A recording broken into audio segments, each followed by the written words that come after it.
सभी मीडिया के बंधुओं का भारतीय जनता पार्टी मुख्यालय में हार्दिक स्वागत है। साथियों, भारतीय जनता पार्टी हमेशा से लोगों के, जनता के मुद्दे लेकर आगे बढ़ती रही है और जनता को भी इस बात का विश्वास है कि भारतीय जनता पार्टी हमेशा उनके साथ खड़ी है। उन्हीं मुद्दों को आगे लेकर जाते हुए आज मेरे साथ हैं मेरी बड़ी बहन एडवोकेट पूर्णिमा शर्मा, हमारे प्रदेश प्रवक्ता। उनके साथ में है बलबीर राम रतन जी, हमारे प्रदेश के प्रवक्ता और पूर्व में वाइस चेयरपर्सन। अब मैं दरख्वास्त करूंगा बहन पूर्णिमा शर्मा से कि वो आगे अपनी बात रखें। नमस्कार जी, आज की हमारी प्रेस वार्ता का जो विषय रहेगा, हमारा स्वास्थ्य संबंधी जो हमारी बेसिक नेसेसिटीज हैं, उन पर हमारी जो सरकार है उसका ध्यान उसकी ओर आकर्षित करना। सत्ता में बने हुए हमारी नेशनल कॉन्फ्रेंस जो सरकार है, लगभग 2 महीने से ज्यादा समय हो चुका है। बहुत से लुभावने वादे उन्होंने अपने जो मैनिफेस्टो के माध्यम से, जब हम इलेक्शन में उतरे थे तो उन्होंने अपनी प्रतिबद्धताएं जनता के बीच में रखी थी, लेकिन उनका ध्यान उस तरफ लेने की कोशिश करूंगी कि जैसे स्वास्थ्य संबंधी बेसिक नेसेसिटीज हैं, उन्होंने वादा किया था कि एक बेसिक हमारी राज्य की जो स्पेशल एक स्वास्थ्य नीति बनाई जाएगी, जिसके अंतर्गत जो हमारी किडनी ट्रांसप्लांट होती है, हार्ट ट्रांसप्लांट है, उसकी 5 लाख का जो कवरेज बीमा के माध्यम के द्वारा एक ट्रस्ट गठित किया जाएगा, जिससे 5 लाख की अनुदान की राशि हर एक जन को दी जाएगी। ऐसे ही जो मोहल्ला लेवल पे ग्रामीण एवं जो हमारे अर्बन एरियाज हैं, वहां पे मोहल्ला लेवल पे हमारे क्लिनिक्स को स्थापित किया जाएगा, जिससे हमारी जो बेसिक हेल्थ नेसेसिटीज है उनको फुलफिल करने की कोशिश की जाएगी। ऐसी बहुत से ऐसे केंद्र बिंदु रहे, लेकिन मैं उनसे कड़े शब्दों में एक बात कहूंगी कि उनकी एक हेल्थ की जो हमारी कैबिनेट मंत्री बनाई गई हैं स्कीना इट्टू जी के द्वारा,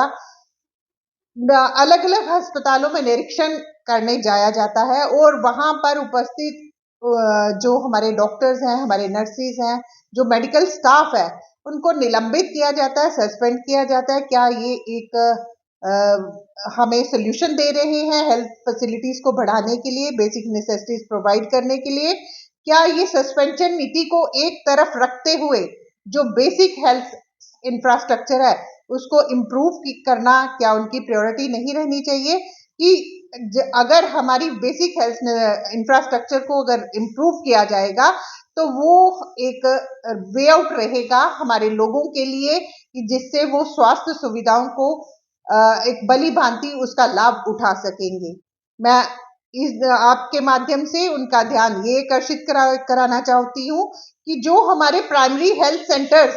हर एक वार्ड में ग्रामीण एवं अर्बन एरिया में खुले हुए हैं ऑलरेडी, उनको अगर अपग्रेड किया जाए, अपग्रेड करके 1 से 2 बेडेड अगर उनको बना दिया जाएगा विद द मेडिसिन फैसिलिटी और बेसिक जो हमारी जो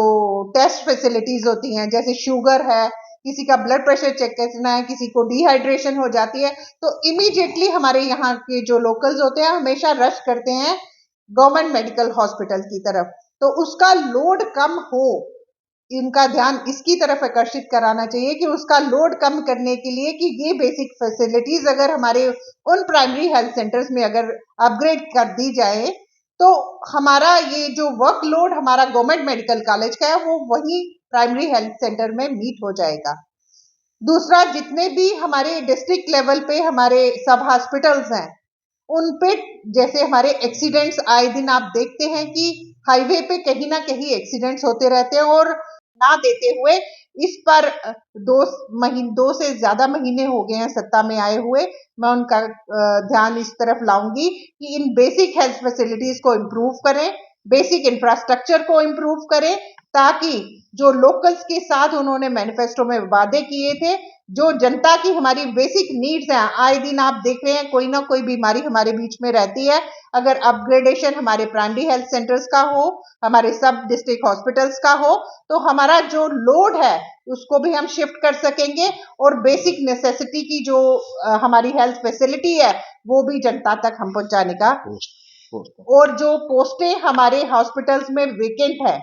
उसको तुरंत भरा जाए, ताकि ज्यादा से ज्यादा डॉक्टरों की जो फैसिलिटी हमारे हॉस्पिटलों में